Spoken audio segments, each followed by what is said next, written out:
कक्षा 8 के सभी विद्यार्थियों का RC study zone YouTube channel पर मैं रामचंद्र चौहान स्वागत करता हूं। प्यारे बच्चों, आज इस वीडियो में हम करने वाले हैं बोर्ड परीक्षा 2024 से संबंधित कक्षा 8वीं की गणित विषय पर आधारित एक महत्वपूर्ण वीडियो, जिसमें हम बोर्ड परीक्षा में आने वाले अध्याय 6 से 10 तक के महत्वपूर्ण प्रश्नों को सॉल्व करेंगे। इस वीडियो को मैंने बोर्ड एग्जाम में आने वाले हूबहू पैटर्न के अकॉर्डिंग सेट किया है, यानी बोर्ड एग्जाम में जो प्रश्न पत्र आएगा बिल्कुल उसी तरह से मैंने ये प्रश्न पत्र तैयार किया है। और इसमें मैंने जो प्रश्न लिए हैं वो अध्याय 6 से 10 तक के अति महत्वपूर्ण प्रश्नों को मैंने समाहित किया है। अध्याय 6 से 10 के जितने भी प्रश्न हैं, अगर आप उनकी तैयारी करना चाहते हैं तो इस वीडियो को आप पूरा देख लीजिएगा। यहाँ से आपको मोटा मोटा आइडिया मिल जाएगा कि किस प्रकार से प्रश्न इन अध्यायों में से आएंगे।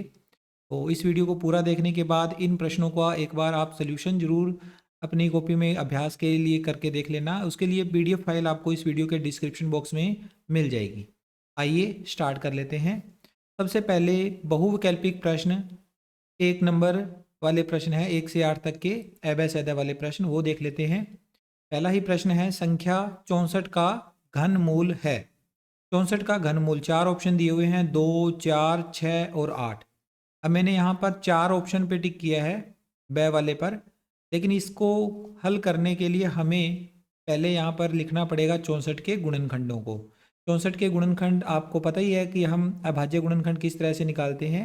64 में 2 का भाग दिया 32 आ गया, 32 में 2 का भाग दिया 16 आ गया, 16 में 2 का भाग दिया 8, 8 में 2 का भाग दिया 4, 4 में 2 का भाग दिया 2, 2 में 2 का भाग दिया 1।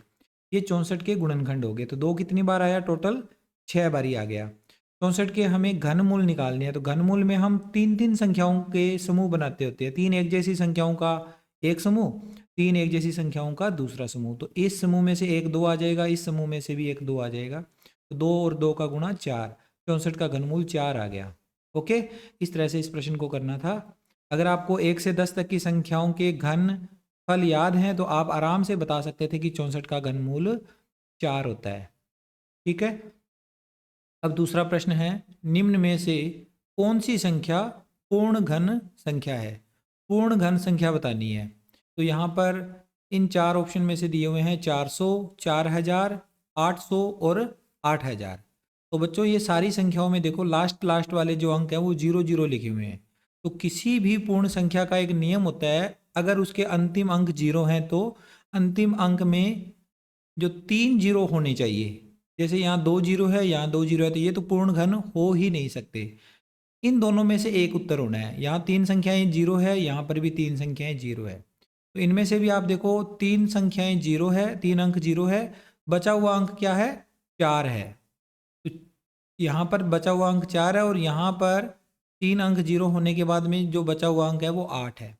4 और 8 में से घन संख्या कौन होती है? 8, क्योंकि 8 को हम लिख सकते हैं 2 गुणा 2 गुणा 2, यानी 8 एक घन संख्या होने के कारण इसके साथ 3 जीरो लगा दो तो 8000 बनेगा, वह भी एक पूर्ण घन संख्या होगी।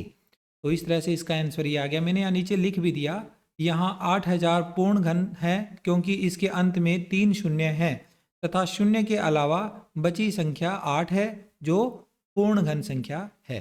तो ये इसका आंसर आएगा। आगे ही इसके बाद अगला सवाल है तीसरा। हमसे पूछा गया है तीसरे सवाल में, अंकित मूल्य 120 रुपये वाली वस्तु पर 20% बटा दिया जाता है। वस्तु का विक्रय मूल्य होगा। एक वस्तु है जिसका अंकित मूल्य 120 रुपये है, उस पर 20% बटा दिया जाता है। बटा यानी कि छूट दी जाती है। तो हमें वस्तु का विक्रय मूल्य बताना है। तो पहले हमने इन चार ऑप्शन में से किस पे टिक करना है, उसके लिए थोड़ा सोल्व करना पड़ेगा क्वेश्चन। अंकित मूल्य 120 रुपये, बटा की राशि कितनी है? 20%। तो इसको हम निकाल लेंगे, कैलकुलेट करेंगे। बटे की राशि हो जाएगी अंकित मूल्य का 20%। अंकित मूल्य 120 रुपये है तो 120 रुपये का 20% हम ज्ञात करेंगे। तो 120 गुणा 20% आता है हटाने पर बटा में 100। तो 120 गुणा 20 बटा 100। तो कैलकुलेशन करेंगे, इस वाले जीरो से ये जीरो कैंसिल हो गई, ये वाली जीरो से ये वाली जीरो कैंसिल होगी। बटा में 2 जीरो थी, ऊपर गुणा में 2 जीरो थी, आपस में हो गई कैंसिल। तो ये बच गया 12 और 2। 12 और 2 का गुणा करेंगे 24, यानी बटे की राशि आ गई 24 रुपये। अब विक्रय मूल्य निकालना है तो अंकित मूल्य में से जितना बटा बना है उसको माइनस करना है। 120 में से 24 रुपये कम कर दिए जाएंगे तो 96 रुपये की उस राशि की विक्रय मूल्य हो जाएगा। तो ब ऑप्शन पे इस तरह से हमारा सही ऑप्शन हो गया ये।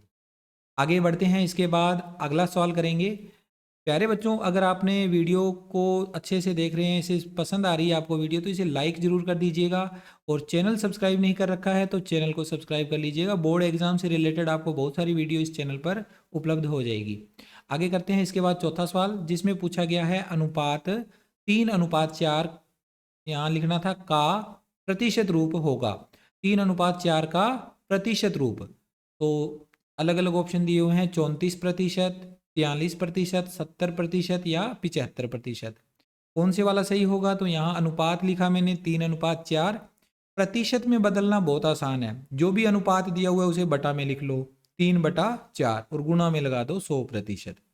3/4 गुणा 100%, तो 3 का गुणा हो जाएगा 100 से 300 बटा में 4, 300 में 4 का भाग देते हैं तो 75 आ जाता है। तो 75% इसका आंसर हो गया। द वाला ऑप्शन इसका सही हो गया।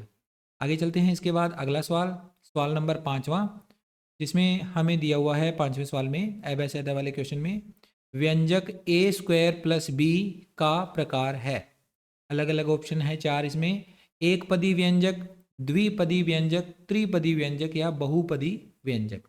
इसमें पदों की संख्या देखो कितनी है, a² + b। 2 पद हैं इसमें, पहला पद दूसरा पद दोनों अलग अलग हैं। विजातीय पद हैं, विजातीय यानी कि इनकी जाति एक जैसी नहीं है।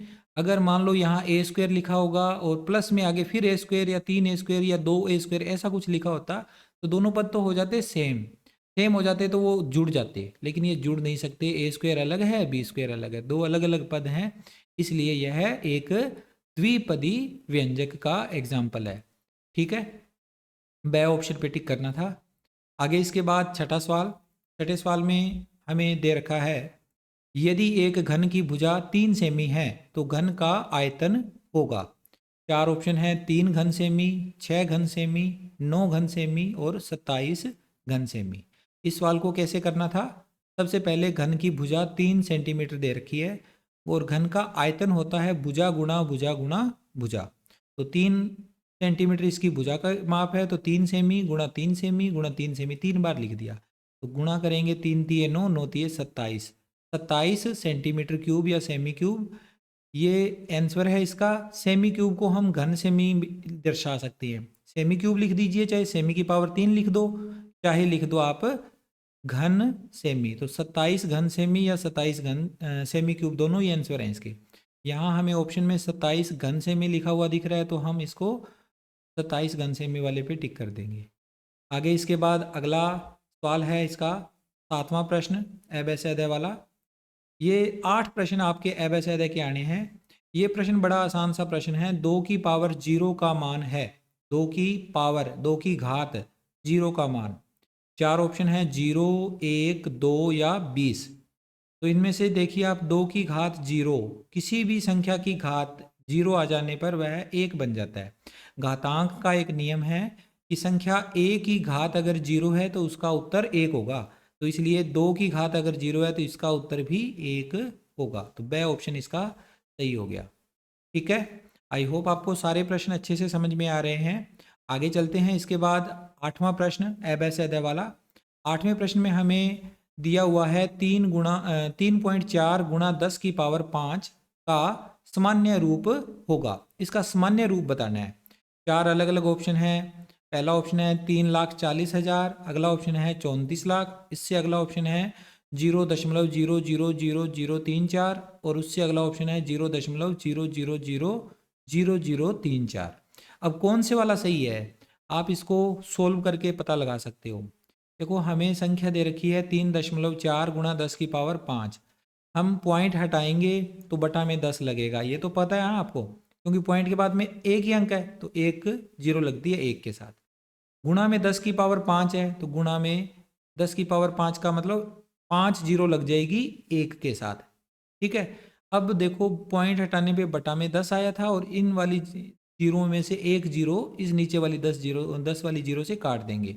एक जीरो से एक जीरो कैंसिल हो गया तो यहाँ तो बन गया 34 और गुणा में बन गया 10,000। 34 के साथ 10,000 का गुणा करेंगे तो 3,40,000 आएगा। ए ऑप्शन ये बिल्कुल सही ऑप्शन है इसका। ठीक है, तो ये हमारे एबेसेदा वाले 8 प्रश्न इसमें हल कर लिए हैं हमने। आगे चलते हैं, इसके बाद अगले प्रकार के प्रश्न देखते हैं। इन प्रश्नों के अलावा 9वां जो प्रश्न है वो है अभाज्य गुणनखंडन विधि से 64 का घनमूल ज्ञात कीजिए। तो ये पहला ही जो प्रश्न था बिल्कुल वैसा ही प्रश्न है, 64 का घनमूल ज्ञात करना है। थोड़ा सा यहाँ मैं डिटेल में समझा रहा हूँ। 64 के गुणनखंड आपको आते ही होंगे करने। 64 के अभाज्य गुणनखंड क्या होते हैं, क्योंकि 2 बार 2 के गुणनखंड है सारे 6 बार, 2 गुणा 2 गुणा 2 गुणा में 2 गुणा 2 गुणा 2। फिर हम 64 का घनमूल ज्ञात करेंगे तो ऐसे वर्गमूल का निशान लगाकर उसके ऊपर एक छोटा सा 3 लगा दिया जाता है, तो वह घनमूल कहलाता है। घनमूल का निशान होता है ये कि इस तरह से अंडर रूट का निशान लगाओ और उसके ऊपर एक छोटा सा 3 यहाँ नुक्कड़ पे किनारे पे लिख दो, तो इसे बोलते हैं घनमूल।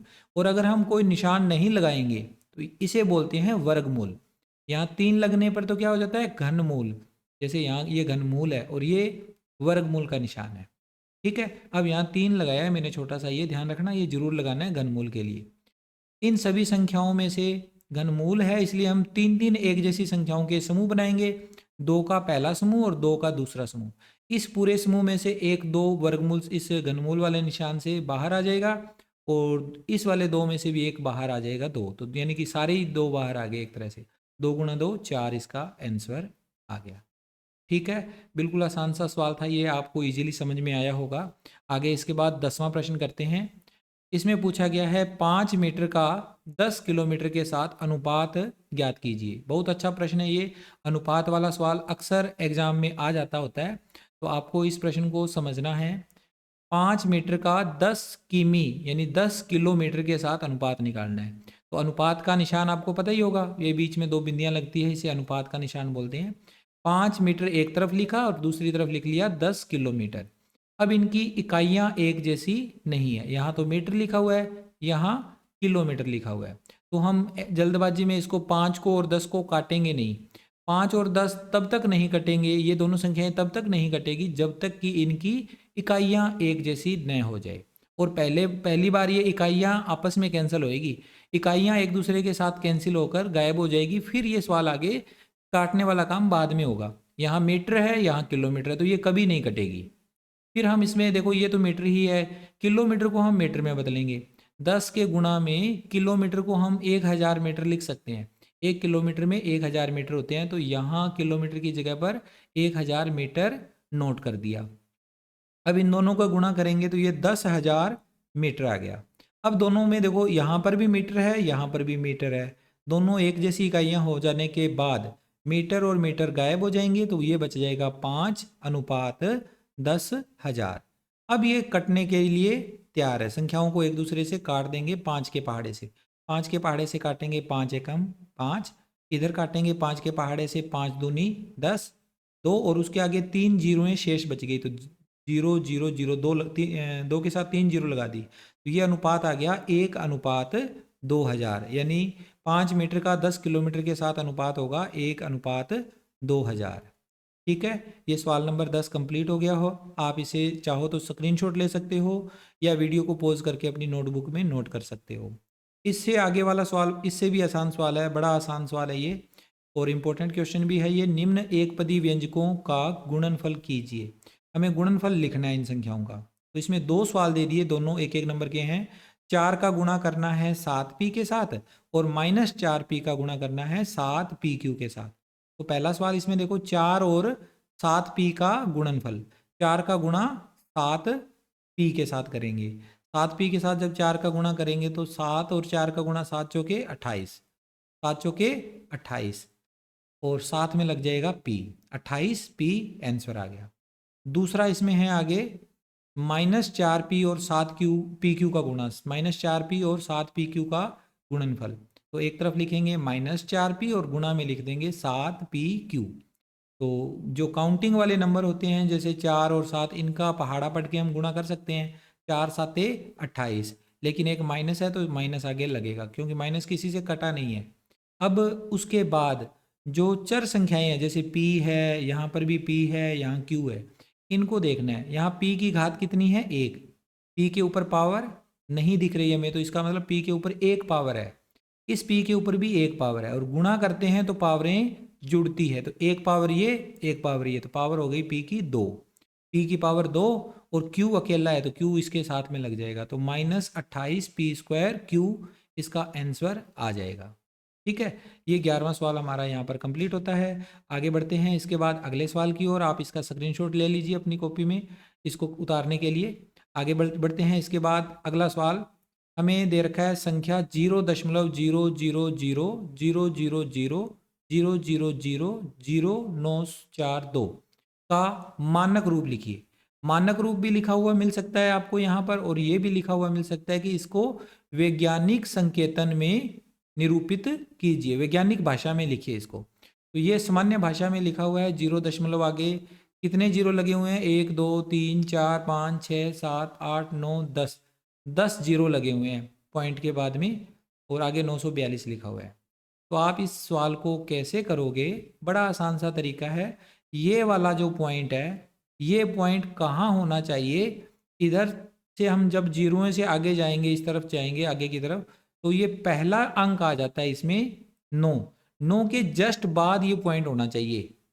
ठीक है, 9 के जस्ट बाद पॉइंट होना चाहिए। तो पॉइंट के बाद इन संख्याओं को हम देखते हैं, तो गिनते हैं, तो ये संख्याएं कितनी हो जाती है? 11। 10 तो इसमें जीरो ही है, ये 10 तो जीरो लगे हुए हैं, और अगला एक 11वां अंक 9 हो गया। 11 अंकों की छलांग लगानी होगी इस पॉइंट को, और छलांग किस तरफ लग रही है? आगे की ओर। जब छलांग आगे की ओर लगेगी तो घात माइनस में आएगी। ध्यान रखना, आगे सवाल और आएंगे तो थोड़ा और अच्छे से समझ में आएगा। ये घात आगे की ओर इसमें लगेगी, क्योंकि छलांग आगे की ओर, पॉइंट आगे की ओर जा रहा है, तो हमने यहाँ से पॉइंट हटा दिया। अब ये पॉइंट इस 9 के बाद में आ जाएगा, 9 के बाद पॉइंट, फिर आगे 4, फिर आगे 2, गुणा में 10 की घात -11 लिखा है। -11 इसलिए लिखा है क्योंकि छलांग आगे की ओर लग रही है। अगर छलांग इधर से इधर लगती, यानी कि जो जीरो है इस तरफ ना होकर इस तरफ होते, तब हम पावर क्या थी? यहाँ प्लस की लिखते। आगे सवाल आएगा तो और समझ में आएगा आपको। ये पॉइंट हमने यहाँ से उठा के यहाँ लिख दिया, 9.42 गुणा 10 की पावर -11। इससे सबसे पहले आगे देखो, 9 के जस्ट आगे सारे ही जीरो हैं, इनको लिखने का कोई बेनिफिट नहीं है। जब तक पॉइंट था तब तक तो लिखना जरूरी था, लेकिन अब पॉइंट यहाँ तो है नहीं, पॉइंट तो यहाँ है, तो पॉइंट से पहले 9, 9 से आगे सारे जीरो हैं, तो इनको हटा दीजिए। 9.42 गुणा 10 की पावर -11 इसका आंसर आ गया। आगे चलते हैं इसके बाद सवाल नंबर 13, जिसमें हमें दिए रखा है सवाल नंबर 13 में लघु उत्तरात्मक प्रश्न है, प्रश्न संख्या 13 से 22 तक, उसमें से खंड ए प्रश्न 13 से 16 तक। ये अलग अलग प्रकार के प्रश्न हैं, सत्य असत्य है, खाली स्थान वाले, स्तंभ ए और स्तंभ ब का मिलान करने वाले, इस तरह के जो प्रश्न हैं वो ये प्रश्न है। इसमें से 13वां प्रश्न है, निम्न कथनों में से सत्य असत्य कथन की पहचान कीजिए। 4 अंकों का ये प्रश्न है, और हमें 4 कथन दिए हुए हैं, हमें ये बताना है कि कौन सत्य है कौन असत्य है। चलिए इस प्रश्न को सोल्व करते हैं, फिर मैं आपको इनके एक एक करके आंसर बताता हूँ। यहाँ पर मैं प्रश्नों के सही आंसर नोट ही कर देता हूँ, फिर आपको अंदाज़ा लग जाएगा। एक गनाब में 6 आयताकार फलक होते हैं, गनाब में 6 आयताकार फलक होते हैं, ये बिल्कुल सही बात है। गनाब की 6 फलकें होती है और 6 की 6 फलकें आयताकार होती है, तो ये सही है। सजातीय पदों में चर तथा उसकी घात बराबर होती है। सजातीय पदों में चर और उसकी घात दोनों बराबर होनी चाहिए, ये भी सत्य है बिल्कुल। अगला सवाल है, मूलधन बराबर मिश्र धन प्लस ब्याज होता है। ये असत्य है, क्योंकि इस फार्मूले में मूलधन क्या होता है? मिश्र धन में से माइनस करते हैं ब्याज को, तब मूलधन पता लगता है। मिश्र धन क्या होता है? ब्याज और मूलधन का, दोनों का अगर मिक्स कर दें, हम जोड़ दें, तो मिश्र धन बनता है। ठीक है, लेकिन अगर हमें मूलधन ज्ञात करना हो तो मिश्र धन में से ब्याज को घटाना पड़ता है, लेकिन यहाँ तो जोड़ का निशान लगा हुआ है, इसलिए यह कथन असत्य है। छूट या बट्टा सदैव अंकित मूल्य पर दिया जाता है, ये भी बिल्कुल सही बात है। जब भी हम दुकानदार से छूट लेते हैं या बट्टा लेते हैं, तो जो रेट वस्तु पे लिखा होता है, यानी जो वस्तु के ऊपर अंकित किया हुआ रेट होता है, जिसे हम अंकित मूल्य कहते हैं, उसी के ऊपर हमें छूट या बट्टा मिलता है। ठीक है, तो ये हमारा कथन सही हो गया। इसके बाद अगला सवाल है 14वां। 14वें प्रश्न में हमें क्या दिया हुआ है आप देखिए यहाँ पर प्रश्न में, प्रश्न संख्या 14, रिक्त स्थानों की पूर्ति कीजिए। हमें रिक्त स्थानों की पूर्ति करनी है। तो यहाँ पर दिया हुआ है विक्रय मूल्य का मान यदि क्रय मूल्य से डेश हो तो सौदे में हानि होती है। क्रय मूल्य से कम हो जाए, क्रय मूल्य होता है खरीदने का मूल्य है, विक्रय मूल्य होता है बेचने का मूल्य है। और अगर हमने अधिक रेट में खरीद कर कोई वस्तु को कम मूल्य में उसको बेच दिया तभी हानि होगी ना। हानि कब होती है? जब बेचने वाला मूल्य खरीदने वाले मूल्य से कम हो। तो विक्रय मूल्य अगर कम होगा तो सौदे में हानि होगी। अगला सवाल है, एक पदी को एक पदी से गुणा करने पर डेश प्राप्त होता है। एक पदी का मतलब जैसे 3x या 3a, उसका गुणा अगर मैं 2a से कर दूं 2b से कर दूं, वो भी एक पदी है, तो दोनों का गुणा करेंगे तो हमारा आंसर एक पद में ही आएगा। एक पदी को एक पदी से गुणा करने पर एक पदी ही प्राप्त होता है। अगला है, इसमें किसी त्रिविमीय आकृति द्वारा घिरी जगह आयतन कहलाती है। बिल्कुल सही है, ये आयतन कहलाती है, क्षेत्रफल नहीं कहलाती। त्रिविमीय आकृति है जिसमें लंबाई चौड़ाई ऊंचाई यानी कि जो वायुमंडल में अपनी जगह घेर रही है तो उसे तो आयतन ही कहेंगे। लाभ अथवा हानि प्रतिशत की गणना सदैव डेश पर की जाती है, क्रय मूल्य पर या अंकित मूल्य पर। तो लाभ या हानि की गणना तो सदैव क्रय मूल्य के ऊपर ही की जाती है। क्रय मूल्य हमारा कितना था और उसके ऊपर हमें लाभ कितना हुआ, हानि कितनी हुई, ये हम क्रय मूल्य को आधार मानते हुए ज्ञात करते हैं। ठीक है, ये हमारा सवाल यहाँ पर कंप्लीट हो गया, प्रश्न संख्या 14। अब हम इसके आगे वाले क्वेश्चन करेंगे, प्रश्न संख्या 15, जिसमें दिया हुआ है खंड ए का खंड ब से मिलान कीजिए। खंड ए में हमें घनाभ की विमाएं और खंड ब में घनाभ का आयतन दिया हुआ है। हमें ये बताना है कि कौन सी ये विमाएं हैं और इनके द्वारा बनने वाले घनाभ के आयतन क्या होंगे। तो इसको भी मैंने हल कर रखा है पहले से ही, आप इन प्रश्नों का हल देख लीजिए कैसे करना होता है। घनाभ का आयतन का सूत्र याद रखना है। घनाभ का आयतन क्या होता है फॉर्मूला, वो मैं अगर यहाँ साइड में नोट करूँ तो आपको ज़्यादा अच्छे से समझ में आएगा। घनाभ का आयतन होता है, घनाभ का आयतन, घनाभ की तीन विमाएं होती है, उसकी लंबाई, उसकी चौड़ाई और उसकी ऊंचाई। तो लंबाई गुणा चौड़ाई गुणा ऊंचाई, ये है घनाभ के आयतन का फार्मूला। यही फार्मूला मैंने यहाँ पर लगाया है अलग अलग संख्याओं के लिए।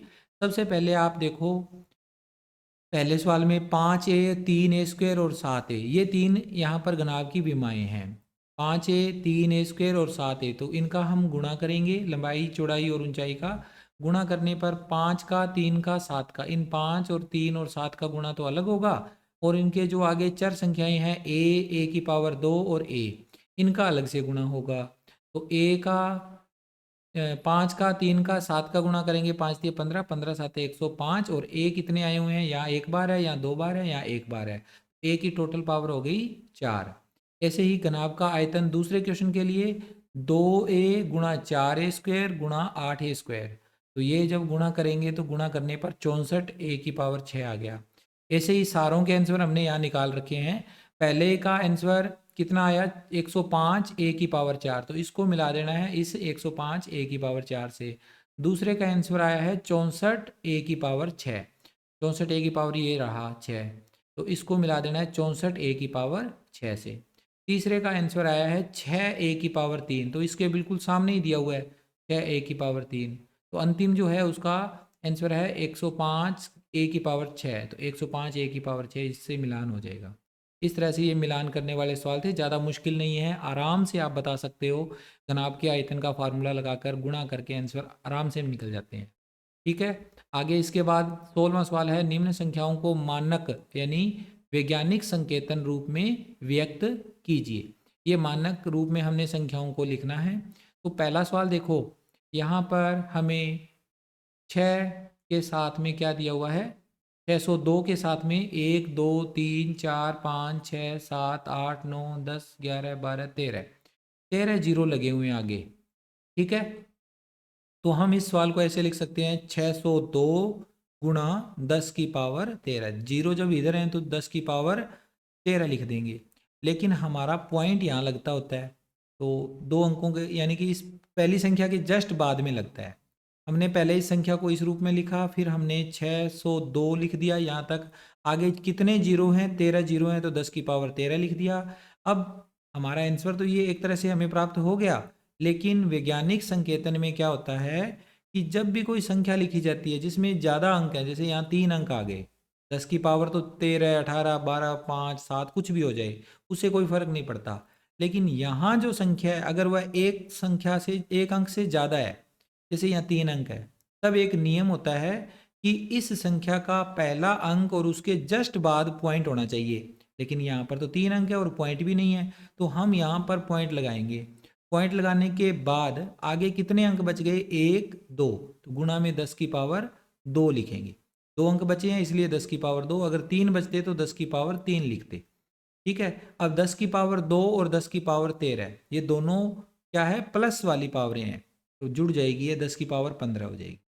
ठीक है, एक तो ये नियम है। दूसरा नियम अगर आप समझना चाहो तो देखो, कोई भी संख्या, इसमें कहीं पॉइंट तो है नहीं, पॉइंट यहाँ नहीं है, तो पॉइंट अगर नहीं होता तो पॉइंट सबसे लास्ट में होता है।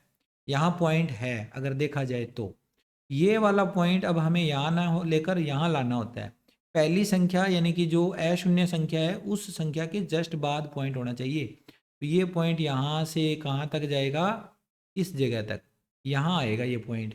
तो कितने अंकों तक आगे इधर पीछे आए हम? 1, 2, 3, 4, 5, 6, 7, 8, 9, 10, 11, 12, 13, 14, 15, 15 स्थानों तक हम पीछे आए हैं। तो जितने स्थानों तक पीछे आना होता है उतने ही 10 की पावर प्लस में आती है। आगे जाना होता है तो 10 की पावर माइनस में जाती है। ये पहले पिछले सवाल में भी मैंने आपको बताया था कि जब हम आगे खिसकते हैं पॉइंट को लेकर तो हमें 10 की पावर माइनस में लिखनी पड़ती है, और जब पीछे आते हैं तो 10 की पावर प्लस में लिखनी पड़ती है। तो इसमें हम 15 स्थान पीछे आए हैं, तो 10 की पावर 15 लिखकर डायरेक्ट आंसर लिख सकते थे इसका 6.02, और आगे सारे जीरो हैं इसलिए जीरो में लिखने की जरूरत नहीं है। फिर इस सवाल में देखो 0.0000000176, इस संख्या में हमें पॉइंट को यहाँ से इस जगह पे रिप्लेस करना है। तो कितने अंक आगे इस पॉइंट को यहाँ लाने में? बीच में आ गए 1, 2, 3, 4, 5, 6, 7, 8। तो ये पॉइंट अब इस एक के जस्ट बाद लग गया और आगे लग गया इसके साथ 6, और गुणा में 10 की पावर -8, आगे की ओर गया है पॉइंट इसलिए माइनस में पावर आ गई। और इस एक से पहले सारे अंक जीरो हैं तो इनको लिखने की जरूरत नहीं है। 1.76 गुणा 10 की पावर -8। इस संख्या में भी देखो, ये संख्या दे रखी है 31, 86 और उसके आगे 5 जीरो लगे हुए हैं। तो हम पहला काम तो ये करेंगे, दो तरह से ये सवाल कर सकते हैं। 31, 86 गुणा 10 की पावर 5 हो जाएगा, इन 5 जीरों के बदले में 10 की पावर 5 लिखा जाएगा। फिर हमें इस संख्या में देखो पॉइंट नहीं है, तो पॉइंट यहाँ लगेगा पहली संख्या के जस्ट बाद, 3 के बाद यहाँ लगेगा, 3 और 1 के बीच में। तो जिस जगह पे पॉइंट लगेगा उस पॉइंट से आगे कितने अंक बच गए? 1, 2, 3, तो 10 की पावर 3 गुणा में लग जाएगा, 3.186 गुणा 10 की पावर 3।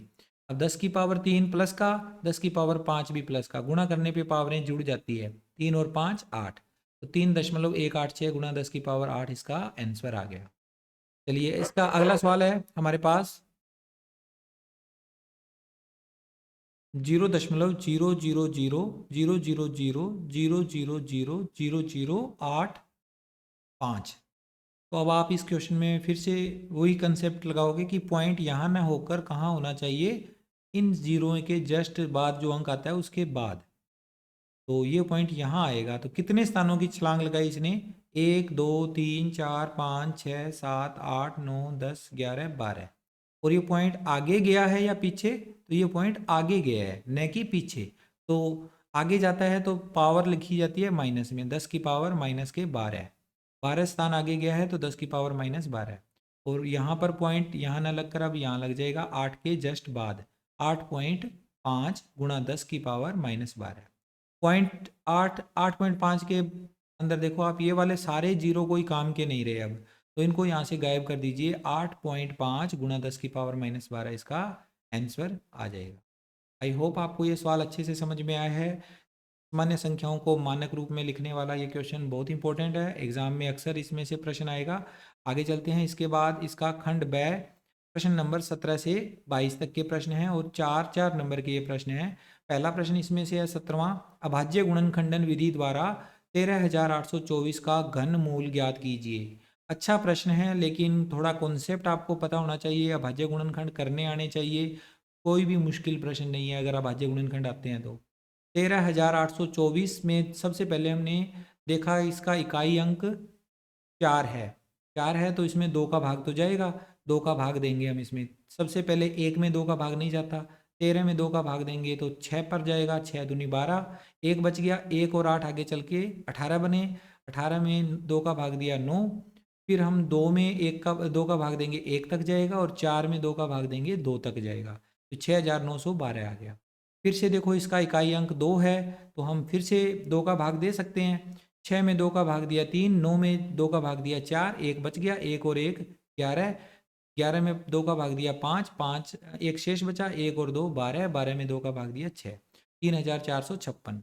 इसमें 2 का भाग देंगे तो इसका आधा हो जाएगा 1728, 1728 में 2 का भाग देंगे तो 864, 864 में 2 का भाग देंगे 432, 432 में 2 का भाग देंगे 432 का आधा 216, 216 में 2 का भाग देंगे 108, 108 में भी 2 का भाग चला जाएगा 54, 54 में 2 का भाग दिया 27।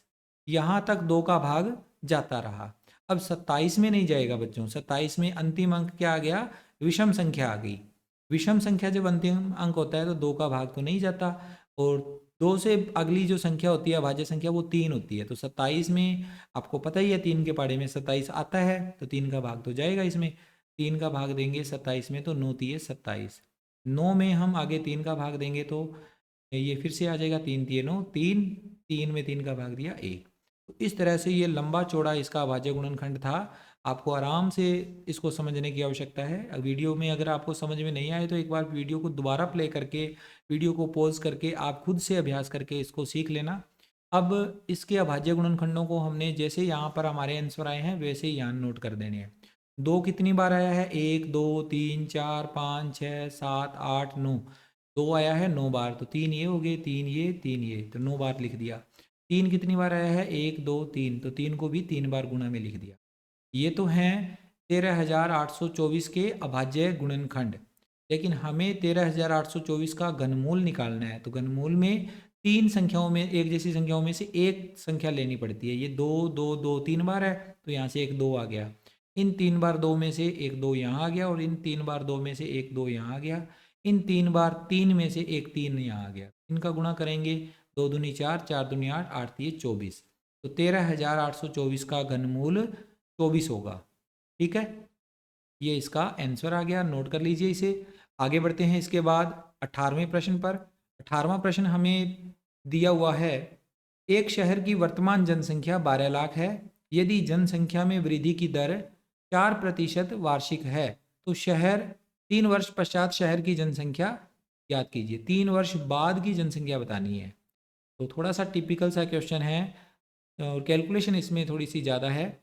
शहर की वर्तमान जनसंख्या 12 लाख दे रखी है, 12 लाख हिंदी में लिखा हुआ था, हमने उसको अंकों में लिख लिया क्योंकि कैलकुलेशन में तो यही काम में आएगा, ये तो काम में आने वाला है नहीं, तो हमने इसको चेंज कर लिया। फिर आगे है वृद्धि दर, वृद्धि यानी कि बढ़ोतरी की दर है, हर साल संख्या में वृद्धि हो जाती है 4% वार्षिक। समय दिया हुआ है 3 वर्ष, 3 वर्ष पश्चात जनसंख्या निकालनी है। तो एक सूत्र होता है बच्चों कि अगर हमें बाद की जनसंख्या ज्ञात करनी है तो उसका फार्मूला होता है वर्तमान जनसंख्या गुणा 1 आगे प्लस माइनस दर बटा 100, माइनस और प्लस दोनों निशान लगाए हैं। दोनों क्यों लगाए हैं, क्योंकि अगर मान लो यहाँ तो दिया हुआ है वृद्धि दर, कई बार ऐसा भी होता है कि कुछ केस में ये कमी भी होती है। जैसे कई बार किसी वस्तु के मूल्य में गिरावट आती है, यहाँ जनसंख्या में तो हमेशा वृद्धि ही होती है, कभी गिरावट आने के चांसेस बहुत कम है। जनसंख्या में वृद्धि होती है इसलिए हम प्लस में लिखेंगे क्योंकि वृद्धि दर दे रखी है।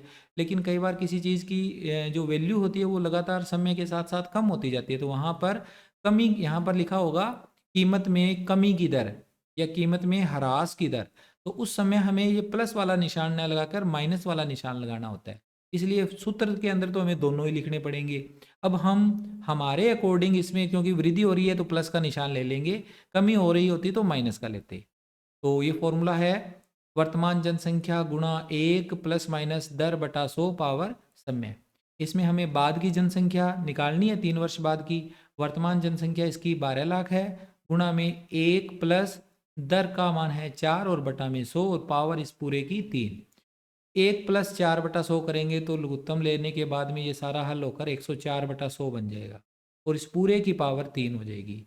अब 104/100 गुणा 104/100 गुणा 104/100 3 बार लिख देंगे इसे। अब यहाँ देखो 12 लाख के अंदर 5 जीरो हैं और इधर नीचे भी 2 2 4 2 6 जीरो है, तो 5 जीरो नीचे वाली कट जाएगी, इनमें से 1 जीरो ये वाली बच जाएगी। अब जल्दबाजी में इसको यहाँ बीच में से मत काट देना, अभी ये वाली जीरो भी काट दो जी, ये नहीं कटेगी, ये तो बीच में है, साइड में होती है ना जीरो, लास्ट में वो कटती होती है। ठीक है, ये वाली जीरो है, इससे कट गई, बटा में 1 जीरो हम अलग से लिख देंगे। यहाँ से बच गया 12 गुणा में 104 गुणा 104 गुणा 104, 3 बार 104 का गुणा हो गया 12 के साथ। इन सभी का आप रफ कॉपी में कैलकुलेशन करोगे, गुणा करोगे तो ये वाला आंसर आएगा। ठीक है, अब इसमें भाग देना है 10 का, और 10 का भाग देने का एक नियम होता है कि इस साइड से एक संख्या छोड़कर पॉइंट लगा दीजिए, 10 का भाग कंप्लीट हो जाएगा। अलग अलग हमें भाग देकर देखने की ज़रूरत नहीं है। पॉइंट एक 8 को छोड़कर पॉइंट लग गया तो ये बन गया 13,49,836.8। अब पॉइंट में 8 है तो इसको तो निगलेक्ट करना पड़ेगा, क्योंकि जनसंख्या तो पूर्णांक संख्या होती है, या तो 36 होगा या 37 होगा, 36.8 तो नहीं होगा। तो ये संख्या 37 के ज़्यादा नज़दीक है, 37 के ज़्यादा नज़दीक है, तो इसे हम 37 मान लेंगे। 13,49,837। 3 वर्ष बाद की जनसंख्या कितनी है? 13,49,837। ठीक है, ये सवाल यहाँ पर कंप्लीट होता है। आप इसे नोट कर सकते हैं, स्क्रीनशॉट लेकर बाद में भी नोट कर सकते हैं इसे, वीडियो को पॉज करने की ज़रूरत नहीं है। अगला सवाल है 19वां। एक दुकानदार अपनी वस्तुओं के अंकित मूल्य पर 10% बट्टा देता है। एक व्यक्ति अंकित मूल्य 1450 रुपये वाली एक जीन्स तथा अंकित मूल्य 850 रुपये वाली 2 शर्ट खरीदता है। उसके द्वारा दुकानदार को कितनी राशि भुगतान करनी होगी? अलग अलग चीज़ें खरीद रहा है वो, जीन्स खरीद रहा है 1450 रुपये वाली और शर्ट खरीद रहा है 850 वाली, लेकिन शर्टें 2 खरीद रहा है। तो इस पे पूरे के ऊपर जो अंकित मूल्य लिखा हुआ है उसके ऊपर 10% का बट्टा है। आप चाहो तो इसको अलग अलग कर सकते हो, जैसे ऐसे भी कर सकते हो कि जीन्स का अंकित मूल्य है 1450 रुपये और उसके ऊपर बट्टे की राशि 10%, फिर बट्टे निकाल के फिर उसका एक्चुअल मूल्य ज्ञात कर लो। ठीक है, ऐसे ही अलग अलग कर सकते हो, लेकिन क्योंकि बट्टा सभी के लिए समान है, हर एक वस्तु के लिए समान है ना, तो हम टोटल अंकित मूल्य ज्ञात कर लेंगे भी कुल अंकित मूल्य कितना है। तो देखो इसमें क्या करोगे, सबसे पहले जीन्स का अंकित मूल्य कितना है? 1450 रुपये। फिर एक शर्ट का अंकित मूल्य है 850 रुपये, लेकिन शर्टें 2 है तो 2 शर्टों का अंकित मूल्य बराबर 2 का गुणा हो जाएगा 850 के साथ, यानी 1700 रुपये हो जाएंगे। 1700 रुपये तो शर्टों के हैं और 1450 रुपये जीन्स के हैं। एक जीन्स तथा 2 शर्टों का कुल अंकित मूल्य दोनों का जोड़ होकर 3150 रुपया। अब इस 3150 रुपये के ऊपर बट्टा मिल रहा है 10%, तो बट्टे की राशि आ जाएगी 3150 का 10%। इसका 10% निकालना है तो इसके गुणा में 10/100 लिखना पड़ेगा। अब यहाँ पर भी आप देखो, ये वाला जो जीरो है वो इस जीरो से कैंसिल होगा, ये वाला जीरो इस जीरो से कैंसिल होगा, तो यहाँ बच जाएगा 315 गुणा 1 और बटा में 1। तो बटे वाले 1 और गुणा वाले 1 लिखने की ज़रूरत नहीं है, सिर्फ 315 लिख दीजिए। उसके बाद ग्राहक द्वारा दुकानदार को भुगतान की गई राशि, अब अंकित मूल्य तो था 3150 रुपये, लेकिन 315 रुपये की छूट मिल गई उसे, बट्टा मिल गया ग्राहक को, तो इतना रुपया कम होगा एक्चुअल जो मूल्य है। तो यहाँ मैंने 1835 लिख दिया, जबकि यहाँ 2835 आना चाहिए, 2835 रुपये। ठीक है, 3150 में से 315 रुपये कम करेंगे तो 2835 रुपये इसका सही उत्तर होगा। ओके, अब इसके अगले सवाल को देखते हैं, सवाल नंबर 20वां। 20वां सवाल हमें दिया हुआ है, एक समलंब का क्षेत्रफल 34 वर्ग सेमी है। समलंब का क्षेत्रफल 34 वर्ग सेमी है। इसकी ऊंचाई 4 सेंटीमीटर है तथा समांतर भुजाओं के युग्म में से एक भुजा 10 सेमी है। इसकी दूसरी समांतर भुजा की माप ज्ञात कीजिए। तो समलंब का आकार कुछ इस तरह से होता है, जिसकी दो भुजाएं तो होती है समांतर, एक दूसरे के समांतर होती है, और दो भुजाएं समांतर नहीं होती है, उसे समलंब कहते हैं। दो ही होनी चाहिए, समांतर होनी चाहिए एक दूसरे के, दो एक दूसरे को कभी नहीं काटेगी। लेकिन ये भुजाएं देखिए, एक भुजा ऐसे जा रही है, दूसरी ऐसे जा रही है, तो इनको आगे बढ़ाएंगे तो ये कहीं ना कहीं एक दूसरे को काट लेगी। ठीक है, तो ये समांतर नहीं है और ये दोनों भुजाएं बिल्कुल समांतर है। अब हमें जो सवाल में दिया हुआ है कि ऊंचाई तो है 4 सेंटीमीटर, तो ऊंचाई बिल्कुल सीधी होती है, तो यहाँ हमने इस वाली हाइट से ये पूरी एक लाइन खींच के इसको लिख दिया 4 सेंटीमीटर ये ऊंचाई है। हालांकि आप डायग्राम ना भी बनाओगे तो भी चल जाएगा, लेकिन डायग्राम आपकी समझ के लिए होता है, तो आपको अगर बनाना आता है तो बनाना चाहिए। ये तो है 10 सेंटीमीटर इसकी एक समांतर भुजा, दूसरी समांतर भुजा की माप हमें ज्ञात करनी है, और हमें ऊंचाई दे रखी है, और हमें इसका क्षेत्रफल भी दिया हुआ है। तो समान समलंब चतुर्भुज जो होता है उसका क्षेत्रफल क्या होता है, 1/2 गुणा समांतर भुजाओं का योग गुणा उनके बीच की दूरी। ये फार्मूला हम अप्लाई करेंगे।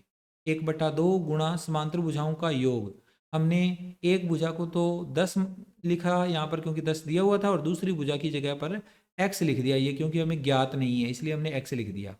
फिर गुणा में इसके 4 क्यों लिखा है, क्योंकि बीच की दूरी, दोनों समांतर रेखाओं के बीच की दूरी ऊंचाई होगी, तो इसको हमने 4 लिख दिया, और बराबर में 34। अब इसे सोल्व करेंगे तो क्या होगा, 10 प्लस एक्स, इसको तो यहीं छोड़ दीजिए, ये 1/2 और ये 4 ये चले जाएंगे दूसरी तरफ, तो बटे वाला 2 तो चला जाएगा गुणा में, और गुणा वाला 4 चला जाएगा बटा में। तो ये 34 गुणा 2 बटा में 4, 4 से 2 कट जाएगा, 2 एकम 2, 2 दूनी 4, 2 से 17 कटेगा, 17 दूना 34, 17 आ गया, यानी 10 प्लस एक्स का मान आ गया 17, और x बराबर आ जाएगा 17 माइनस 10, यानी x का मान आ जाएगा 7 सेमी। अतः समलंब की दूरी, समलंब की दूसरी समांतर भुजा का मान आ गया 7 सेंटीमीटर। ठीक है, ये सवाल यहाँ पर हमारा हुआ कंप्लीट। आई होप आपको समझ में आया है। फिर भी अगर आपको कोई क्वेरी हो तो आप मेरे को कमेंट बॉक्स में जरूर लिखना, मैं आपको उसका रिप्लाई कर दूंगा। अगला सवाल है मान ज्ञात कीजिए। ये घातांक नियमों पर आधारित एक सवाल है, छोटा सा, 2 और 2 नंबर के 2 क्वेश्चन है इसमें। पहला सवाल है 8 की पावर -1 गुणा 5 की पावर 3 और बटा में 2 की पावर -4। दूसरे सवाल में 1/2 की पावर -2 प्लस में 1/3 की पावर -2 प्लस में 1/4 की पावर -2। इनका हमें कैलकुलेशन करके मान ज्ञात करना है। तो पहले सवाल को देखो, मैंने बड़े आराम से इस सवाल को कराया, ज़्यादा जल्दबाजी नहीं की। पहली संख्या हमें जो दी हुई है एज इट इज़ हमने नोट कर ली, फिर उसके बाद यहाँ हमने नोट किया कि 8 की पावर तो माइनस में है, और वैसे ही 2 की पावर भी माइनस में है। इन माइनस वाली पावरों को यहाँ से हटाना है, पावर माइनस में नहीं होनी चाहिए, उनको यहाँ से हटाने के लिए हम क्या करेंगे, फार्मूला होता है, एक रूल होता है कि अगर कोई संख्या है, अगर कोई संख्या है, जैसे ए कोई एक संख्या है और उसके ऊपर पावर लगी हुई है माइनस में, तो उस संख्या को पलट दीजिए, इस ए का उल्टा कर दीजिए। ए का उल्टा क्या होगा, 1/a, और अब इसकी जो पावर होगी, पावर तो वही रहेगी लेकिन माइनस हट जाएगा। पहले माइनस के जैसे m थे, अब प्लस का m हो गया। इस तरह से हम पावर को बदल सकते हैं, माइनस में है तो प्लस में कर सकते हैं। 8 की पावर -1 है तो 1/8 की पावर हो जाएगी 1। ऐसे ही 2 की पावर -4 है तो 1/2 की पावर +4 हो जाएंगे। फिर अब हम इसमें कैलकुलेशन करेंगे, इसे बटा के नीचे अगर कोई बटा वाली संख्या है तो वो ऊपर आ जाती है गुणा में, ये रूल आपको पता होगा, नीचे वाली संख्या ऊपर जाएगी। 1/8 की पावर 1 है तो इसको तो वैसे ही रख दिया, और गुणा में 3 बार 5 आया है क्योंकि 5 की पावर 3 थी इसलिए, और इसके गुणा में 2, 1/2 जब ऊपर जाएगा गुणा में जाएगा तो उल्टा हो जाएगा, ये आएगा 2/1, 2/1 की पावर 4, 2/1 यानी कि 2 ही हो गया। 1/8, इसको सोल्व करेंगे, 1/8 की पावर हो जाएगी, 8 के गुणनखंड हो जाएंगे 2 गुणा 2 गुणा 2, और गुणा में है 5 3 बार, और 2/1 यानी कि 2, 2 की पावर 4 है तो 2 को 4 बार लिख दिया। यहाँ पर क्या हुआ, इस वाले 2 से ये 2 कैंसिल हो गया, इस वाले 2 से ये 2 कैंसिल हो गया, और इस वाले 2 से ये 2 कैंसिल हो गया। तो हमारे पास ओनली बच गया 5 गुणा 5 गुणा 5 गुणा 2। तो ये 5 गुणा 5 गुणा 5 गुणा 2 ये यहाँ पर लिखा, और फिर आगे इनका मल्टीप्लाई करेंगे तो 250 आ जाएगा। ठीक है, और ऐसा ही सवाल है इसका सेकंड, जहाँ हमें दिया हुआ है 1/2 की पावर -2 प्लस 1/3 की पावर -2 प्लस 1/4 की पावर -2। पावरें सभी की माइनस में हैं, घातांक नियम ये कहता है कि अगर घात माइनस में है तो उसे प्लस में बदलिए पहले तो इसको हम चेंज करेंगे, 1/2 को लिखेंगे 2/1, तो पावर अब प्लस में हो जाएगी उल्टा करते ही। ऐसे ही 1/3 को 3/1 लिखेंगे और 1/4 को 4/1 नोट करेंगे।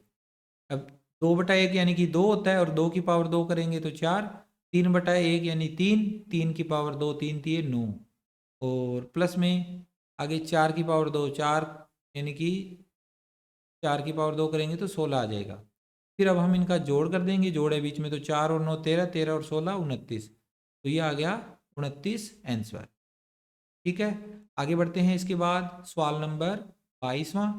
22वें सवाल में हमसे पूछा गया है निम्न बीजीय व्यंजकों के गुणनफल ज्ञात कीजिए। ये एक सवाल है, इसके हमें गुणनफल करने हैं और इस सवाल के भी गुणनफल करने हैं, गुणा करना है। तो गुणा का एक आसान सा रूल है, वो आपको पता ही होगा। ये संख्या हमें दे रखी है 5 - 2x और दूसरे ब्रैकेट में 3 + x। गुणा करते टाइम ध्यान रखो, ये पहली जो नंबर है ना इसमें 5x, इस 5 - 2x में से 5 को उठा लीजिए और अगला पूरा ब्रैकेट, इस वाले ब्रैकेट को तो मैंने तोड़ दिया, इस वाले को नहीं तोड़ना, ये पूरा का पूरा ब्रैकेट इसके गुणा में लिख दीजिए। फिर अगला नंबर माइनस का 2x, इसको उठा लीजिए और यही ब्रैकेट दोबारा से इसके आगे भी लिख दीजिए। अब ये हल हो जाएगा, 5 का गुणा अंदर करेंगे, 5 दिए 15, और प्लस में 5 का गुणा x के साथ 5 × x 5x। इधर -2 का गुणा 3 से करेंगे, माइनस के 2x गुणा में 3, और फिर -2x का गुणा करेंगे x के साथ तो 2x गुणा x।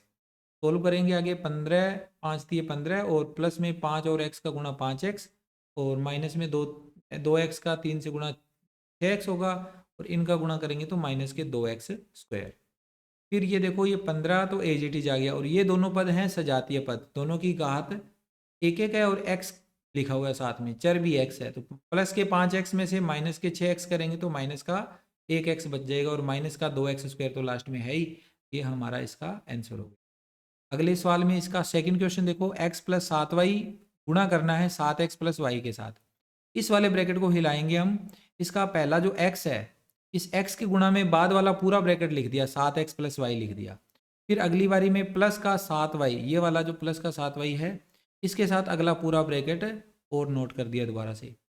फिर उसके बाद x का गुणा करेंगे अंदर, पहले 7x के साथ तो x गुणा 7x, फिर x का गुणा y के साथ x गुणा y, इसके गुणा हो गए कंप्लीट। फिर प्लस में 7y का गुणा 7x के साथ, और 7y का ही गुणा y के साथ, तो 7y गुणा 7x और 7y गुणा y।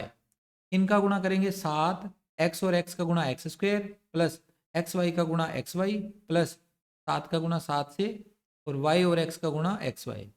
फिर आएगा आगे प्लस 7y का y से गुणा 7y²। अब 7x² एज इट इज आ गया। ये वाले दोनों पद एक जैसे पद हैं, सजातीय पद हैं, और सजातीय पदों का क्या होता है, घटाव होता है।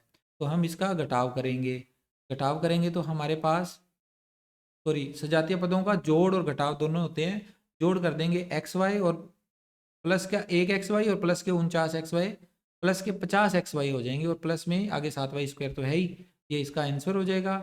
वीडियो को आप यहीं रोककर इसका स्क्रीनशॉट ले सकते हो क्वेश्चन का, अगर आपको ये समझ में नहीं आया है पूरी तरह से तो। और मेरे हिसाब से सारे क्वेश्चन मैं अच्छे से समझा रहा हूँ, आपको बहुत अच्छे ढंग से आ रहे हैं। अब इसके 3 क्वेश्चन रह गए निबंधात्मक प्रश्न, जो 8-8 नंबर के हैं। यहाँ पर निबंधात्मक प्रश्नों में से 23वां, 24वां और 25वां प्रश्न है। 23वां प्रश्न क्या है, वह छोटी से छोटी संख्या ज्ञात कीजिए जिसके निम्न संख्याओं को गुणा करने पर पूर्ण घन प्राप्त हो जाए। हमें एक ऐसी छोटी से छोटी संख्या बतानी है जिनको अगर मैं इससे गुणा कर दूं तो पूर्ण घन संख्या प्राप्त हो जाए। तो प्राप्त पूर्ण घन संख्या भी हमें लिखनी है, 243 और 100 दिया हुआ है। ऐसे ही इसके अथवा में वह छोटी से छोटी संख्या ज्ञात कीजिए जिसे निम्न संख्याओं में भाग देने पर पूर्ण घन संख्या प्राप्त हो जाए, 81 और 704, और प्राप्त पूर्ण घन संख्या भी लिखिए। कैसे करने होते हैं ये सवाल हम अगले पेज पे समझते हैं। पहले इसका ये वाला पार्ट करेंगे, फिर इसका अथवा वाला पार्ट भी हम कंप्लीट करेंगे। मैं सारे क्वेश्चन आपको करवाऊंगा, चाहे किसी भी टाइप के हों।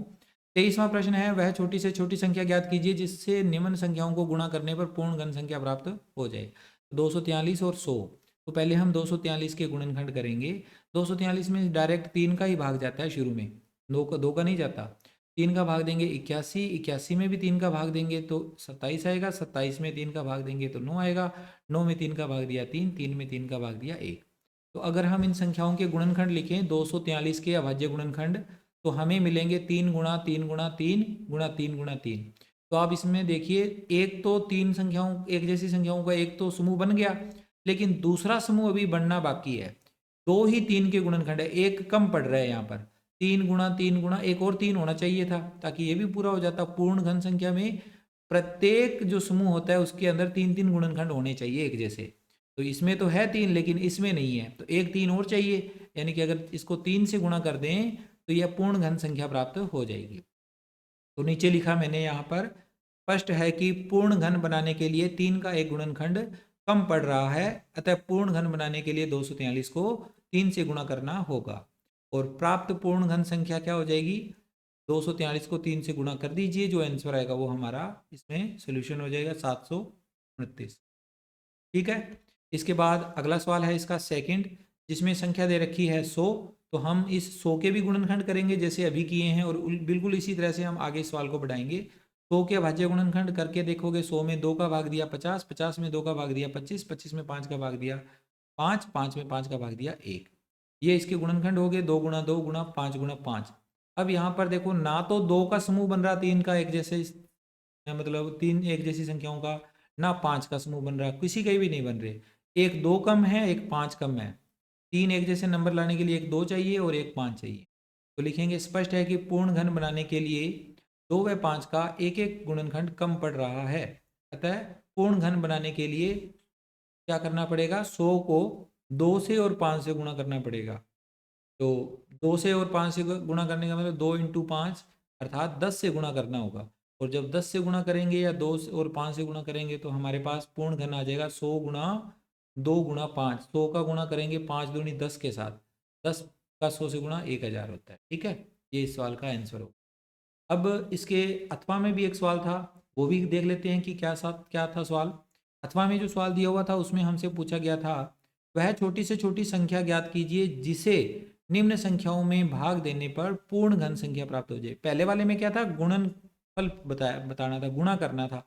अब यहाँ पर भाग देना है, तो प्राप्त पूर्ण घन संख्या भी बतानी है। 81 के जब गुणनखंड करेंगे तो ये 81 के गुणनखंड में देखो 3 3 बार तो आ गया और एक 3 एक्स्ट्रा बच गया। अगर इस पूरी संख्या में 3 का भाग दे दें तो ये 3 यहाँ नहीं रहेगा। तो यानी ये छोटी से छोटी संख्या है जिसको हम बचा सकते हैं, यहाँ से 3 से भाग देने पर ये यहाँ से हट जाएगी। स्पष्ट है कि पूर्ण घन बनाने के लिए 81 में 3 का एक अतिरिक्त गुणनखंड है, अतः इसे पूर्ण घन बनाने के लिए 81 को 3 से भाग देना होगा। प्राप्त पूर्ण घन संख्या कौन सी हो जाएगी, 81 में 3 का भाग दे दीजिए, 27 इसका आंसर आ जाएगा। ठीक है, आपको ये अभाज्य गुणनखंड करने के बाद में ये सवाल और अच्छे ढंग से समझ में आएंगे। अगर आपको नहीं आते हैं तो इसका रिलेटेड वीडियो भी मैंने अपने यूट्यूब चैनल पर डाला हुआ है, आप उसको देख लीजिएगा। अभाज्य गुणनखंड कैसे किए जाते हैं। 704 के अभाज्य गुणनखंड, 704 के जब भाग करेंगे तो हमारे पास ये आएगा 2 गुणा 2 गुणा 2 गुणा में 2 गुणा 2 गुणा 2 और गुणा में 11। तो स्पष्ट है कि पूर्ण घन बनाने के लिए इस संख्या में 704 में 11 का एक अतिरिक्त गुणनखंड विद्यमान है, अतः पूर्ण घन बनाने के लिए 704 को 11 से भाग देना होगा। फिर इसमें लिखेंगे प्राप्त पूर्ण घन संख्या, 704 में 11 का भाग देंगे तो 64 आ जाएगा। ठीक है, ये हमारा इस सवाल का आंसर हो गया। आई होप आपको सारे सवाल समझ में आ रहे हैं। आगे चलते हैं। इसके बाद सवाल नंबर, इसका अगला सवाल करेंगे। ये सवाल तो हमारा हो गया था। और इसके नेक्स्ट क्वेश्चन को देख लेते हैं। नेक्स्ट क्वेश्चन कौन सा है, क्वेश्चन नंबर है हमारा नेक्स्ट में दिया हुआ है 24वां सवाल। 5% वार्षिक दर से बढ़ते हुए वर्ष 2003 के अंत में एक स्थान की जनसंख्या 54,000 हो गई। ज्ञात कीजिए 2001 की जनसंख्या और वर्ष 2005 की जनसंख्या बतानी है। 4 नंबर के दोनों सवाल हैं। और ऐसे ही इसके अथवा में दिया हुआ है, निम्न के सूत्र लिखिए। हमें एक घनाभ का संपूर्ण पृष्ठीय क्षेत्रफल, बेलन का आयतन, बेलन का संपूर्ण पृष्ठीय क्षेत्रफल और एक घन का आयतन ये बताने हैं। तो इनको भी हम करेंगे, ऊपर वाले 2 सवालों को इनको भी करेंगे। तो सबसे पहले ऊपर वाला क्वेश्चन हम कंप्लीट करते हैं। हमें एक स्थान की जनसंख्या 2003 के अंत में दे रखी है 54,000 और वृद्धि की दर है 5%। तो हमने यहाँ लिखना है, नोट करना है वर्ष 2003 के अंत में जनसंख्या 54,000, वृद्धि दर 5% वार्षिक। सूत्र होता है बाद की जनसंख्या बराबर पूर्व की जनसंख्या गुणा 1 प्लस माइनस दर बटा 100 और पावर समय। ये वाला फार्मूला प्लस माइनस करके लिखा जाता है। आपको पता ही होगा क्यों लिखा जाता है। कभी कभी वार्षिक जो वृद्धि दर होती है वो कभी कभी घटती भी है किसी केस में, तो हमें प्लस माइनस दोनों यूज करने चाहिए फार्मूले में। हाँ, जब हम इसमें वैल्यू पुट करते हैं तो एक निशान जो चाहिए होगा वही रख लेना है, बाकी हटा देना है। 2001 की जनसंख्या हमें निकालनी है इसमें, यानी पूर्व की जनसंख्या निकालनी है, तो फार्मूला तो यही लगेगा। सन 2003 की जनसंख्या यानी बाद की जनसंख्या बराबर पूर्व की जनसंख्या की जगह लिख देंगे 2001 की जनसंख्या और गुणा में दर वही है 1+5/100 और इसकी पावर 2। फिर लिखेंगे इसकी 2003 की जनसंख्या 54,000 है और बराबर में 2001 की जनसंख्या गुणा में 105/2 की पूरे की पावर 2। ये 105 कैसे आया, एक का लघुत्तम इधर लेंगे तो 100 में 5 जोड़ दिए 105/100।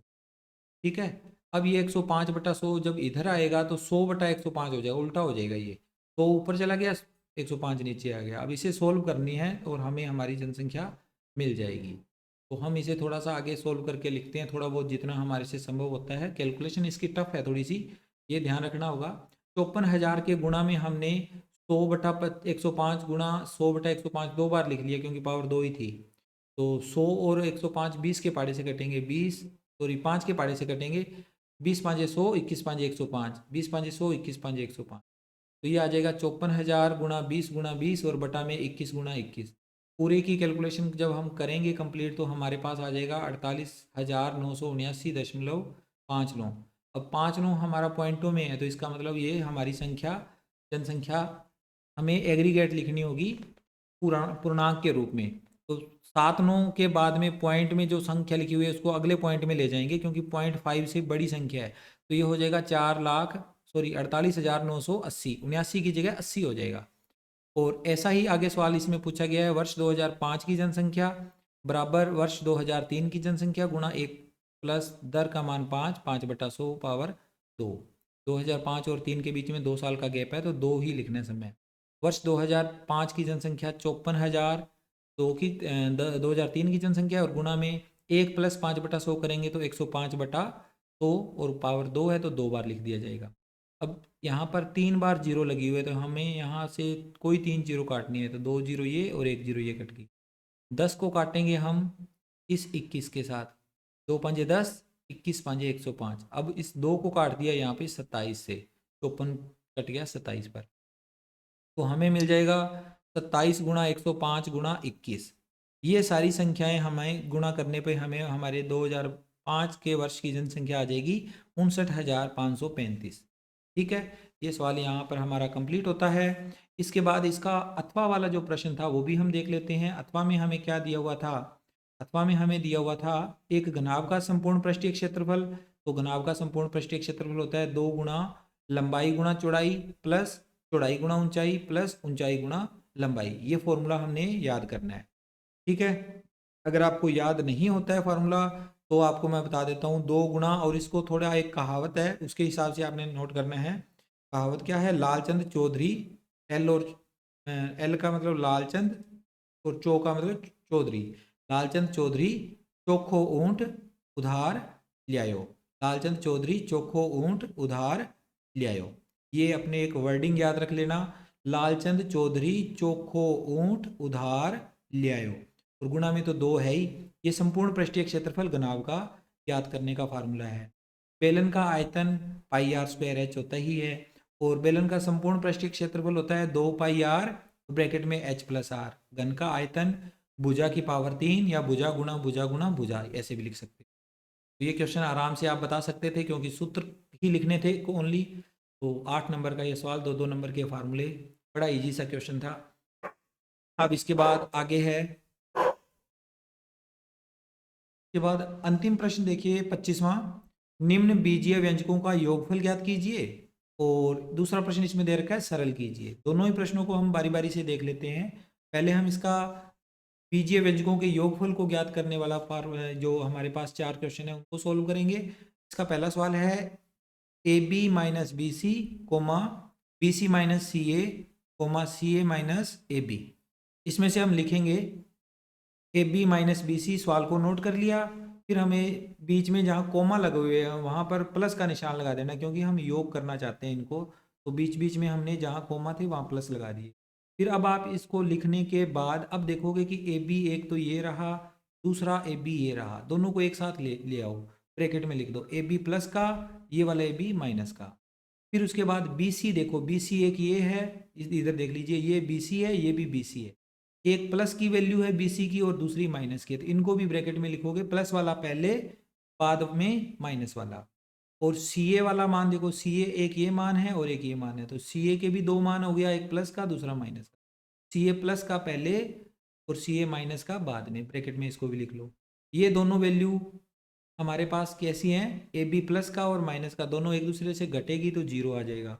इन दोनों का घटाव करेंगे तो ये भी जीरो हो जाएगा। इन दोनों का घटाव करेंगे क्योंकि एक जैसी संख्या है तो जीरो आ जाएगी, तो zero plus zero plus zero, zero आ गया।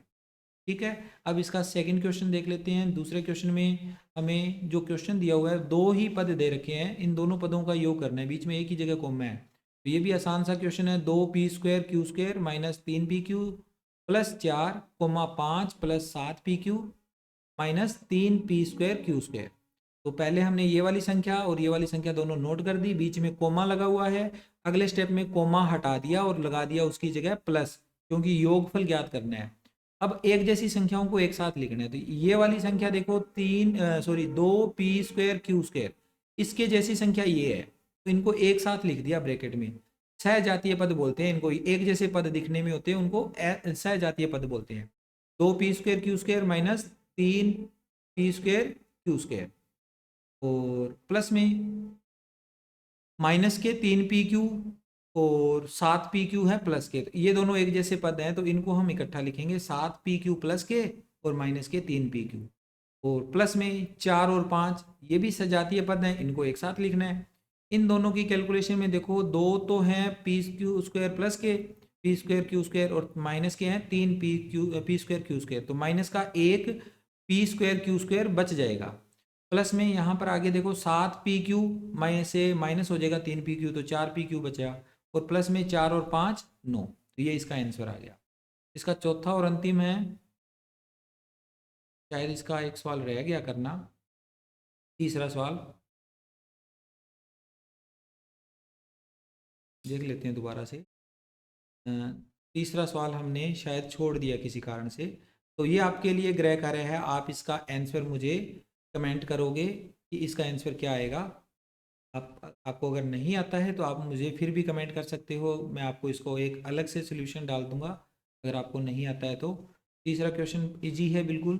चौथा इसका पार्ट है l² plus m² comma m² plus n² comma n² plus l² comma 2lm plus 2mn plus 2nl।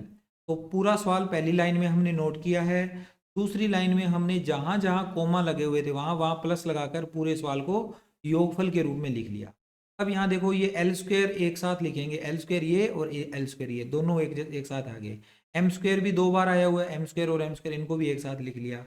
n² भी दो बार आया हुआ है, इसको भी लिख लिया, और बाकी एज इट इज है ही अलग अलग। l² और l² दो l², m² और m² दो m², n² और n² दो n², प्लस में आगे दो lm दो mn दो nl, ये है ही। सभी में देखो सब में दो दो लिखा हुआ है, तो दो को ले लीजिए कॉमन, यहाँ से l² बच जाएगा, यहाँ से m² बच जाएगा, यहाँ से n² बच जाएगा। ये दो भी कॉमन गया तो यहाँ lm बच गया, यहाँ से mn बच गया, यहाँ से nl बच गया। ये आ गया दो l² plus m² plus n² plus lm plus mn plus nl bracket के अंदर।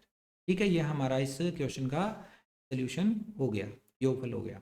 ठीक है, अब इसके अथवा में जो क्वेश्चन था वो देख लेते हैं। अथवा में क्वेश्चन हमें दिया हुआ था कि इनको सरल करना है। सरल क्या करना है कि हमें इनका गुणा करके कैलकुलेशन करनी है। तो पहला सवाल हमें दिया हुआ है a प्लस बी, गुणा में ब्रैकेट में दे रखा है a प्लस बी और इसके आगे ब्रैकेट में दे रखा है c माइनस डी, यानी दोनों के बीच में गुणा है। प्लस में a माइनस बी और अगले ब्रैकेट में c प्लस डी, और प्लस में इसके साथ दो ac प्लस बी डी दिया हुआ है। तो पूरे क्वेश्चन में इन दोनों की कैलकुलेशन कैसी होगी, पहले हम a लिखेंगे और आगे वाला c माइनस डी पूरा ब्रैकेट इसके गुणा में लिख देंगे, फिर ये प्लस का b लिखेंगे और अगला ब्रैकेट पूरा इसके गुणा में लिख देंगे। ये एक रूल होता है दो ब्रैकेट का गुणा करने का, इसमें भी देखिए सेम रूल अपनाएंगे। पहला ए लिखा और आगे वाला पूरा ब्रैकेट बिना खोले उसके सामने लिख दिया। फिर माइनस का बी लिखा और अगला पूरा ब्रैकेट बिना खोले सामने गुणा में लिख दिया। और प्लस में, अब ये तो दो ही संख्याएं हैं तो दो का अंदर गुणा कर दो, 2ac प्लस 2bd। अब गुणा करने की प्रक्रिया यहाँ स्टार्ट करनी है। ए का गुणा सी से, ए और सी का गुणा ए सी, ए का गुणा माइनस डी से तो माइनस के ए डी। ऐसे ही बी का गुणा सी से बी सी, बी का गुणा माइनस डी से माइनस बी डी, ए का गुणा सी से ए सी, ए का गुणा डी से ए डी, और फिर माइनस बी का गुणा सी से माइनस बी डी, और माइनस बी का गुणा सी से माइनस बी सी, और माइनस बी का गुणा डी से माइनस बी डी। ये दो ए सी और दो बी डी तो है ही। अब हमें ए सी वाले मान, ए बी वाले मान, जो भी अलग अलग टाइप के मान हैं उनको एक साथ लिखना है। सबसे पहले हम शुरुआत करते हैं ए सी से। ये ए सी हो गया प्लस का, आगे देखेंगे एक ये ए सी भी प्लस का, और उससे आगे लास्ट में दो ए सी ये भी प्लस का। तीनों ही मान प्लस के थे, ब्रैकेट में हमने तीनों को प्लस में लिखा। ए सी के बाद आता है बी सी, बी सी ये प्लस का, और ये बी सी माइनस का, और इसके अलावा और कोई है नहीं तो B C minus B C दो बार लिख दिए। बी सी के बाद ए डी, ये माइनस का ए डी है और ये प्लस का ए डी है, तो प्लस वाला पहले माइनस वाला बाद में, उसके अलावा कोई और ए डी तो है नहीं। फिर उसके बाद अगला मान है B D, B D minus का और बी डी माइनस का, दो बार माइनस माइनस के बी डी आ गए, और दो बार प्लस के भी हैं, ये दो बी डी प्लस का, तो दो बी डी प्लस का, फिर माइनस का बी डी माइनस का बी डी, तो ये सारे आपस में कैंसिल हो जाएंगे, ये भी कैंसिल हो जाएंगे, ये भी कैंसिल हो जाएंगे, एक दूसरे के साथ समान वैल्यू होने के कारण कट जाएंगे, तो जीरो जीरो इनकी जगह लिखना पड़ेगा। 4ac plus zero plus zero plus zero यानी 4ac इसका आंसर। ठीक है, अब इसका सेकंड क्वेश्चन देखो। सेकंड क्वेश्चन भी बड़ा आसान सा प्रश्न है। हमारे पास जो वैल्यू दे रखी है वो क्या है, a प्लस बी प्लस सी, और अगले ब्रैकेट में है a प्लस बी माइनस का सी, बस यहाँ प्लस के सी की जगह माइनस का सी आ गया। वैल्यू लिखी, फिर इसका मल्टीप्लाई। अब इसका मल्टीप्लाई करने का रूल वही सेम रूल है कि पहले ब्रैकेट का पहला वैल्यू उठा के उसके गुणा में दूसरा ब्रैकेट पूरा का पूरा लिख दो, फिर दूसरी वैल्यू के आगे भी पूरा ब्रैकेट लिख दो दूसरे वाला, फिर इसकी तीसरी वैल्यू प्लस का सी है उसके आगे भी ए प्लस बी माइनस सी, ये पूरा ब्रैकेट सेम लिख दिया ए जी डी। अब ब्रैकेट खोलना पड़ेगा। ए का गुणा अंदर करेंगे, ए का गुणा ए से ए स्क्वायर, ए का गुणा बी से ए बी, ए का गुणा माइनस सी से माइनस के ए सी। फिर अगर हम बी का गुणा इस वाले में करेंगे तो बी का गुणा ए से ए बी या बी ए, बी ए और ए बी में से ए बी ज़्यादा बेटर रहता है लिखने में, तो ये हमने ए बी लिखा। फिर बी का गुणा बी से किया बी स्क्वायर, बी का गुणा माइनस सी से किया माइनस का। फिर आगे अगले ब्रैकेट में सी का गुणा ए से ए सी, सी का गुणा बी से बी सी, सी का गुणा माइनस सी से माइनस सी स्क्वायर। आगे आएगा ए स्क्वायर, फिर उसके बाद ये वाला बी स्क्वायर, फिर ये माइनस का सी स्क्वायर। बाकी क्या बचा, बाकी पदों में देखते हैं। ए बी यहाँ बचा हुआ है, और ए बी इसके अलावा ये शुरू शुरू में भी आ गया एक ए बी, दो ए बी आए हुए हैं तो A B plus A B लिख दिया। फिर उसके बाद ए बी के बाद बी सी, बी सी देखिए ये रहा बी सी माइनस का, ये बी सी प्लस का, तो बी सी प्लस फिर बी सी माइनस के, दोनों एक साथ लिख दिए। ए सी माइनस वाला और ए सी प्लस वाला, तो ये भी नोट हो गए, तो ये सारे जीरो हो गए। ए बी और ए बी दो बार प्लस के हैं, इसलिए दो ए बी तो प्लस का आ गया और बाकी सारा जीरो हो गया, तो ये पूरा मान हमारा इस तरह से सोल्व होकर इसका आंसर हमें मिल गया। अब इसका तीसरा सवाल, तीसरा सवाल देखो क्या दिया हुआ है हमें दिया हुआ है तीसरे सवाल में x प्लस 5 ब्रैकेट में और अगले ब्रैकेट में x माइनस 5 दोनों का गुणा करना है, और प्लस में 25 अलग से दिया हुआ है। गुणा करेंगे, पहले सवाल नोट किया, फिर इस पहले x का गुणा अगले पूरे ब्रैकेट से, फिर प्लस के 5 का गुणा दूसरी वाली वैल्यू प्लस 5 है इसका गुणा भी x माइनस 5 से, और प्लस में 25 तो है ही। x का अंदर गुणा करेंगे, x का x से गुणा x स्क्वायर, x का गुणा माइनस 5 से माइनस के 5x, प्लस का 5 का x से गुणा प्लस 5x, और 5 का माइनस 5 से गुणा माइनस के 25। ठीक है, प्लस के 25 और माइनस के 25 कैंसिल, प्लस के 5x माइनस के 5x से कैंसिल हो गया, ओनली बच गया हमारे पास एक्स स्क्वायर। ये हमारा इस क्वेश्चन का आंसर आ गया। अगला चौथा और अंतिम सवाल है, 2pq और ब्रैकेट में है आगे p plus Q minus 3pq और ब्रैकेट में है आगे p माइनस क्यू। इस सवाल को हमने यहाँ नोट कर लिया, फिर आगे इसे कैलकुलेशन करेंगे। 2pq का गुणा p से करेंगे तो 2pq, एक p ये हो गया तो 2p की पावर 2 हो जाएगी और इंटू में q, 2p स्क्वायर q, फिर प्लस में 2pq का q से गुणा करेंगे तो 2pq की पावर 2 हो जाएगा। सेम ऐसे ही माइनस 3pq का गुणा p से करेंगे तो 3p स्क्वायर q, और -3 पी क्यू का गुणा हो जाएगा क्यू से, तो 3 पी क्यू स्क्वायर प्लस का माइनस माइनस प्लस का। फिर अब देखो एक जैसी वैल्यू, ये वाली वैल्यू 2 पी स्क्वायर क्यू, ऐसे ही वैल्यू एक ये है -3 पी स्क्वायर क्यू, तो 2 - 3 करेंगे तो माइनस का 1 पी स्क्वायर क्यू आ जाएगा। और प्लस में दूसरी तरफ ये वाला वैल्यू है 2 पी क्यू स्क्वायर प्लस ये है 3 P Q square, 2 P Q square और 3 पी क्यू स्क्वायर मिलकर हो गए 5 पी क्यू स्क्वायर। तो ये इसका आंसर आ गया फाइनल। तो ये था बच्चों अध्याय 6 से 10 में से आने वाले बोर्ड परीक्षा में अति महत्वपूर्ण प्रश्न।